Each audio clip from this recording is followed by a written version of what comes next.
नमस्कार मित्रों, आप सभी का लॉजिकल सनातन ज्ञान चैनल में स्वागत है। हमारी कोशिश रहती है कि इस ग्रुप में हम लॉजिक के माध्यम से और आधुनिक विज्ञान के माध्यम से भारतीय सनातन के दर्शन को और हिंदुत्व की ऊंचाई को समझने का प्रयास करें। लेकिन बीच बीच में कुछ ऐसे प्रश्न हो जाते हैं जो व्यक्तिगत भी हो जाते हैं, लेकिन उनका उत्तर देना बहुत आवश्यक हो जाता है।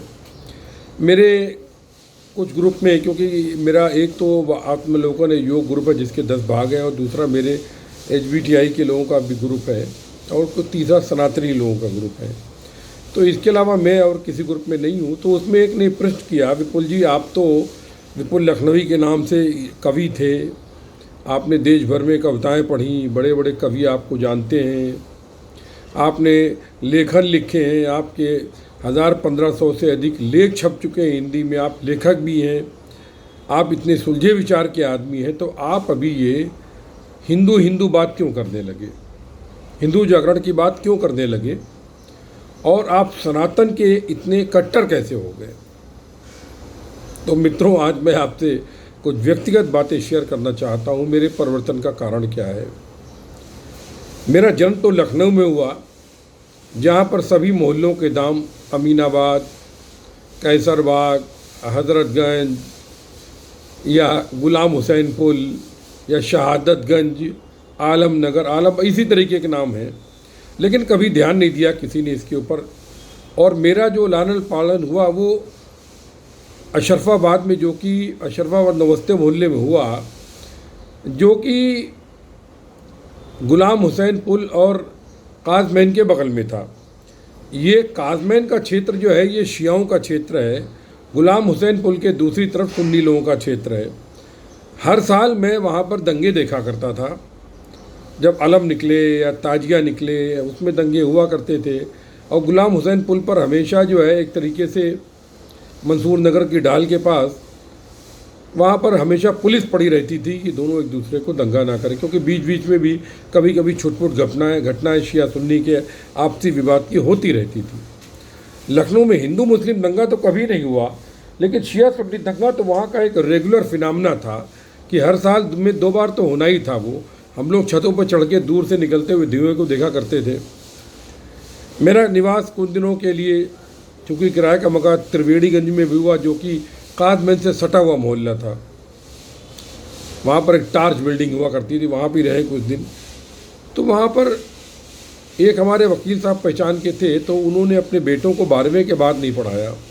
तो ऐसी बात हो रही थी, मैं उसमें BSc में था, तो ऐसी बात हुई तो हमने कहा पढ़ा क्यों। बोले देखो यार, ये पढ़ने के बाद काफिर हो जाते हैं। मतलब एक वकील की ये सोच थी, लेकिन मैंने कभी ध्यान नहीं दिया। लेकिन और भी बहुत सी बातें रहीं। मुंबई में भी आया, मुझे मुंबई ने बहुत ऊंचा मुकाम दिया। यहीं पर आकर मैं कवि लेखक बना, और यहीं पर बाबा प्रणव अनुसंधान केंद्र में मेरी रोजी रोटी चली। मैं जिसको कि किसी तीर्थ स्थान से कम नहीं मांगता हूँ, क्योंकि मुझे यहीं पर नौकरी करके सभी कुछ प्राप्त हुआ। वो सभी कुछ प्राप्त हुआ जिसके लिए मनुष्य हज़ारों जन्म लेता है या लाखों करोड़ों रुपए खर्च कर देता है, वो भी मुझे BRC की नौकरी में ही प्राप्त हुआ। क्योंकि इससे अच्छा कोई संस्थान मुझे नहीं दिखता है। मैं इसका ऋणी हूँ और मेरे जीवन में इसका बहुत बड़ा अंग है, योगदान है। लेकिन 2011 में एक ऐसी घटना घटी जब बेस्ट बेकरी कांड हुआ। बेस्ट बेकरी कांड में जिस क्या नाम था, अभिनव सक्सेना की मृत्यु हुई थी, जो एकमात्र बम ब्लास्ट में पुणे में उस समय हमारे मित्र कमिश्नर थे डॉक्टर सतपाल सिंह, वो कमिश्नर थे। और वहाँ पर जब ब्लास्ट हुआ तो उसमें जो मारा गया अभिनव सक्सेना, वो मेरी बुआ की लड़की निधि सक्सेना का बेटा था। और उस निधि सक्सेना के पति की भी आकस्मिक डेथ हो चुकी थी। उनकी जगह पर उनके पति की कैंसर से डेथ हुई थी, तो उनकी जगह पर उनको बैंक ऑफ बड़ौदा में नौकरी मिल गई थी। उनका एकमात्र बेटा था, वो अपने एकमात्र बेटे के लिए जी रही थी। और चूँकि वो हमसे केवल 6 महीने बड़ी थी, हम लोगों की उम्र एक साथ थी, तो हम लोग एक साथ ही बड़े हुए थे और BSc में किताबों का लेन देन वगैरह सब करते थे, और काफ़ी अटैच थे एक तरीके से अगर कहा जाए तो। रक्षाबंधन पे, भैया दूज पे टीका बांधना, रक्षाबंधन करना, ये सब तो ये कह सकते हैं आप कि वो मेरी बहन भी थी, मेरी मित्र भी थी। उसकी डेथ हुई और मुझे इतना अफसोस हुआ कि वो जो डेथ हुई थी वो मुस्लिम आतंकवाद के कारण हुई थी। मेरे मित्र थे कमिश्नर सतपाल सिंह, मैं कुछ ना कर सका। और आप यकीन मानिए कि निधि से मेरी बात हो ही नहीं पाई, क्योंकि मिलते भी थे कि मेरे फादर की डेथ हुई, वो आई थी, मदर की, मतलब लेकिन मैं क्या बात करूं, क्योंकि यदि किसी का कोई सहारा हो तो वो लोग कह सकते हैं भाई भगवान की देन, ये वो समझा सकते हैं। लेकिन जब उसका पति भी चला गया, उसका बेटा भी चला गया आतंकवाद में, तो मैं मतलब किस मुंह से, मेरी हिम्मत नहीं हो पाई मुझसे। और भी उसकी डेथ हो गई कुछ दिन पहले, लेकिन मैं उससे ढंग से बात नहीं कर पाया, क्योंकि उससे बात करने की मैं हिम्मत ही नहीं जुटा पाया। ये था मेरा पहला कारण। और बाद में उसने एक आतंकवादी विरोधी संस्था बनाई, एनजीओ लखनऊ में सब बनाई, सब कुछ था, लेकिन ये एक झटका बहुत बड़ा उसके लिए तो था, मेरे को भी, मैं हिल गया था वास्तव में। हालांकि मैं मुंबई में, वो लखनऊ में, लेकिन मुलाकात बहुत कम होती थी, लेकिन फिर भी दुख तो ये पहला कारण हुआ। दूसरा कारण ये था कि राहत इंदौरी के साथ में मुझे मंच पर बैठने का मौका मिला एक प्रोग्राम में। तो वैसी बात हो रही थी, कुछ होटल में ठहरते हैं तो बात होती है। मैंने कहा दादा ये बताइए, मुंबई में पूना में बेस्ट बेकरी ब्लास्ट हुआ और मेरा सब भांजा, मतलब मेरी बहन का लड़का है सब मारा गया, पता नहीं ये लोग क्या नहीं करते हैं, बताइए आप इन लोगों को क्या है ये जिहादी। मतलब मेरे मुंह से निकल गया थोड़ा सा, ये तो गलत है दादा ना। उनके मुंह से भर्तना का एक शब्द नहीं निकला। बोले विपुल जी ये अब राजनीति में होता रहता है, किसको किसको आप समझाइएगा, बताइए आप। ये उनका उत्तर था। मुनव्वर राणा के साथ भी एक दो बार बैठा हूँ मैं, उसकी सोच भी हमेशा जब बात होती थी मुझे उसके साथ मज़ा नहीं आता था, क्योंकि कभी ना कभी उल्टी सीधी बात वो करता ही रहता था। हाँ, वहीं पर दादा हरिओम पवार के साथ में जब बातचीत होती थी तो हमेशा देशभक्ति कविताएं सुनकर के उनकी ओज आया करता दिया। लखनऊ का वेदव्रत वाजपेयी है, वो वीर सा कवि है, ये सब लोग, ये कोटा का कवि है संजय शुक्ला, तमाम ये इन लोगों की रचनाओं में लगता था कि हाँ कुछ थोड़ा मादा है। लेकिन ये इस तरीके से मैं बताऊँ, मैं दिल में चिरता गया। हालांकि जब मैं मुंबई में आया तो एक तरह से कि जो मेरे जो नवी मुंबई में रहने के लिए तो मेरे जो लोकल गार्जियन बने थे, मैं उनकी बहुत सम्मान करता हूँ, बड़ा भाई मानता हूँ। उनका नाम था मोहम्मद सलीम शेख, अभी हाजी हो गए, सब कुछ हो गए, और अभी भी मैं उनको बहुत सम्मान करता हूँ। मैं उनके लिए अपने हृदय में बड़े भाई का स्नेह रखता हूँ। उनके साथ में मैं बहुत, मेरे मुस्लिम मित्र हुए, गफूर भाई हुए जिनकी डेथ हो गई, वो नेता थे, आलम भाई थे, अल्ताफ़ भाई थे, तमाम लोगों से दोस्ती रही हमारी, कभी ऐसी कोई बात नहीं हुई। लेकिन ये जो अपने को सेकुलर कहते थे एक तरीके से, जैसे कि कवि बनते थे, इन लोगों के हृदय में जब मैंने इस तरह की बात देखी तो मेरे मन में एक तरह से खट्टा खट्टा उत्पन्न होता गया। उसके बाद मैंने अपने बड़े भाई मोहम्मद सलीम शेख से कुरान की प्रतिलिपि मांगी, उन्होंने मुझे कुरान भेंट करी, मैंने उसको पढ़ा, फिर मुझे नेट पे हदीस वगैरह मिली। तो फिर मैं ये पक्का हो गया कि विश्व में अगर शांति चाहिए, आतंकवाद हमको नहीं चाहिए, तो हमको केवल और केवल सनातन ही दे सकता है। सनातन की शिक्षाएं वही दे सकती हैं हमको विश्व शांति, बाकी ना ईसाइयत दे सकती है और ना हमको मुस्लिम धर्म दे सकता, कोई भी नहीं दे सकता है। जो सनातन के धर्म है, जैसे बौद्ध हैं, जैन हैं, सिख हैं, ये सब ही क्योंकि सनातन की शाखाएं हैं, इसलिए यही विश्व शांति दे सकते हैं और कोई दे ही नहीं सकता। क्योंकि इतने अध्ययन के बाद आप मुझसे किसी भी फिलासफी पर बात कर लीजिए, चाहे बौद्ध की हो, चाहे जैन की हो, सिख तो हमारे गुरु महाराज सिख थे, स्वामी शिवम तीर्थ जी महाराज पंजाबी थे, गुरु नानक देव पर उन्होंने बहुत टिप्पणियाँ की हैं। आप किसी पर भी, कुरान भी मैंने पढ़ी, बाइबिल पढ़ी, सब कुछ पढ़ ले, सब इसके मैं नतीजे पर पहुंचा मैं। और मैंने कई क्लिप डाले हैं कि मैंने तर्क किए हैं कि आप लोग श्रोता बनिए, मैं तर्क देता हूँ, अब आप फैसला कीजिए शांति किससे आएगी, विश्व शांति। तो ये इसलिए, इस कारण से मैं विश्व शांति के लिए, समाज में शांति के लिए मैं कट्टर सनातनी हो गया। अगर कोई इसको सांप्रदायिक समझता है तो हाँ, मैं सांप्रदायिक हूँ, क्योंकि मैं सनातन की इसीलिए मैं अपने नाम के सनातन पुत्र लगाता हूँ, क्योंकि मैं शांति चाहता हूँ। लेकिन ये जो हैं ये शांति नहीं चाहते हैं, इनकी शिक्षाएं बिल्कुल उल्टी हैं। और इस बात से हमारे जो मैं भी नवी मुंबई मुस्लिम एकता जो फाउंडेशन उसके अध्यक्ष हैं मोहम्मद सलीम शेख, वो भी यही बात कहते हैं कि शांति की बात करते हैं। हर त्यौहार पर वो आदमी मतलब सभी को एक तरीके से शुभकामनाएं देते, सब देखते बहुत अच्छा काम कर रहे हैं, वो शांति काम है। ऐसे ये लोग बेसिकली अगर कहा जाए तो ये कट्टर मुस्लिम जैसे कि ISI या बगदादी वगैरह, इनका ये लोग विरोध करते हैं। और ऐसे बहुत कम मुसलमान मिले हैं जो इनका विरोध करें, लेकिन सलीम भाई इनका विरोध करते हैं। वो कहते हैं शांति होनी चाहिए। तो मैं चाहता हूं कि मुस्लिम भाई भी हमारे इसी तरीके से बने। मुझे बड़ा अफसोस हुआ कि हमारे साथ के एक साइंटिस्ट BRC के, नाम पुराना नहीं लूँगा, खान साहब, वो भी कट्टर की बातें करने लगे।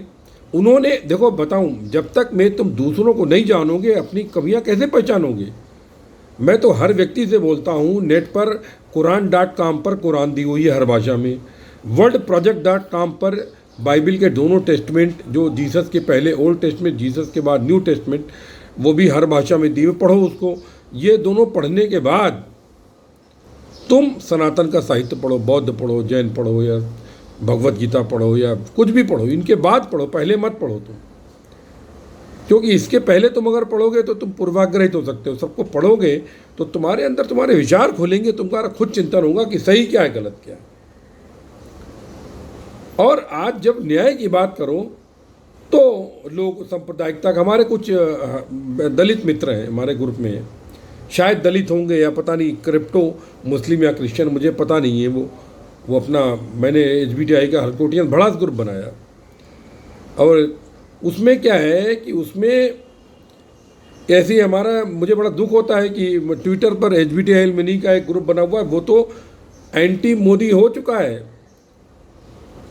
उसमें एंटी मोदी बकवास होती है, तो मैं उसमें कुछ नहीं लिखता हूँ। मैं उसमें केवल देशद्रोही, देश विरोधी और भारत को तोड़ने वाले लोग अभी HBTI के अलमनाई इसमें बैठ करके काम कर रहे हैं। मुझे बड़ा दुख है कि मैं HBTI का हूँ, और चक्कर ये वो अलमनाई है तो उस पर कोई एक्शन भी नहीं हो रहा। तो मैं यही कह रहा हूँ कि भैया, मैंने कभी दलितों के खिलाफ कोई बात नहीं करी। मैं स्वयं हिंदू की बात करता हूँ। हिंदू का मतलब उसमें दलित भी हैं, सभी जाति के लोग हैं हमारे, सिख भी हैं, जैन, बहुत ये कॉमन शब्द है हिंदू। यहाँ तक कि जो कन्वर्टेड लोग हैं, अभी मुस्लिम भी, वो कन्वर्टेड हिंदू हैं। सब हिंदू ही है एक तरीके से, सबका DNA हिंदुओं का ही है। लेकिन उनके पूर्वजों ने भय के कारण, लालच के कारण, किसी कारण अपना धर्म परिवर्तन कर लिया होगा। तो मेरा मतलब ये है कि इस तरह की लड़ाई घृणा ये सब छोड़ो, अपने को जानो। और कोई मुसलमान भाई जब उल्टी सीधी बातें करते हैं, हमारी मूर्तियों का अपमान करते हैं, तो वो वास्तव में महामूर्ख है वो, क्योंकि वो जाने अनजाने में अपने पूर्वजों की आत्माओं को दुख पहुंचा रहे हैं। क्योंकि उनके पूर्वज सब हिंदू ही थे। क्या पता कौन राम कृष्ण की पूजा करता हो, और तुम अगर उनको अपमान कर रहे हो, मेरा मतलब है तो अपना प्रचार करो, लेकिन अपमान मत करो, उल्टे सीधे हथकंडे मत अपनाओ। ये क्या तरीका है? तुम अपने पूर्वजों के विरुद्ध षड्यंत्रों का, गाली गलौज का एक तरह से अपराध कर रहे हो। जागो जागो जागो, मैं यही कहना चाहता हूँ। कुछ हमारे मित्र हमको जबरिया खींच रहे हैं कि आप जो है ये बताइए कि आप कौन है, क्या है, आप भी दलित है, नहीं दलित। मैंने कहा मैं दलित नहीं, मैं भारतीय हूँ, हिंदू हूँ, सनातनी हूँ, और कुछ नहीं हूँ। तो कहने का तात्पर्य ये है कि ये दलित भी बहकावे में आकर के, मीम भीम के चक्कर में पड़ करके जो सनातनी है उनको उल्टी सीधी बातें करते हैं। लेकिन मैं नहीं करता हूँ, क्योंकि मैं जानता हूँ वो मेरे हिंदू भाई हैं, भटक गए किसी कारण से। मुस्लिम भी हमारे भाई हैं, हमारे हिंदू ही भाई थे जो भटक गए थे, और ये भटक गए हैं, ये अंतर है। चलिए, इन्हीं शब्दों के साथ मैं आप सभी के हृदय में उपस्थित परम ब्रह्म को नमस्कार करता हूँ, और आशा करता हूँ कि आप लोग क्लिप को शेयर करें, सब्सक्राइब करें, जिससे कि आप सनातन के सिपाही बने। सनातन की असलियत जानने का, क्योंकि आज देश को, पूरे विश्व को आवश्यकता केवल केवल केवल केवल सनातन की है। अगर सनातन का सिद्धांत पूरी दुनिया में लागू हो जाए, यानी पूरी दुनिया में यदि बौद्ध, जैन या सिख धर्म, ये मतलब इस परंपराओं को मानने वाले लोग आ जाएं, हिंदू परंपरा को मानने वाले लोग हो जाएं, ये पूरी धरती एक स्वर्ग बन जाएगी। एक बात मुझे बताओ तुम, अभी कोई भी मुस्लिम देश में शांति है क्या? 57 देश हैं और भी देश बनते जा रहे हैं। तुम इस्लामिक देश बना के क्या कर रहे हो? अशांति फैला रहे हो। अब तुम ये बताओ, तालिबान में तालिबानी भी मुस्लिम, ISIS, अफगानिस्तानी भी मुस्लिम, अब एक दूसरे को मार रहे हो। बड़ा कौन है? अल्लाह किसके साथ है तुम बताओ? अल्लाह तुम दोनों के साथ नहीं है। तुम दोनों पागल हो, मूर्ख हो, तुम्हें पता ही नहीं है क्या मतलब है। तुम कुछ जानते नहीं हो, अपने स्वार्थ के लिए लोगों को भड़का रहे हो, ऊंच नीच की बात कर रहे हो। चलिए, आप सभी के हृदय में उपस्थित परम ब्रह्म को नमस्कार करते हुए, जय गुरुदेव, जय महाकाली, सर्वस्य ब्रह्म सर्वत्र ब्रह्म।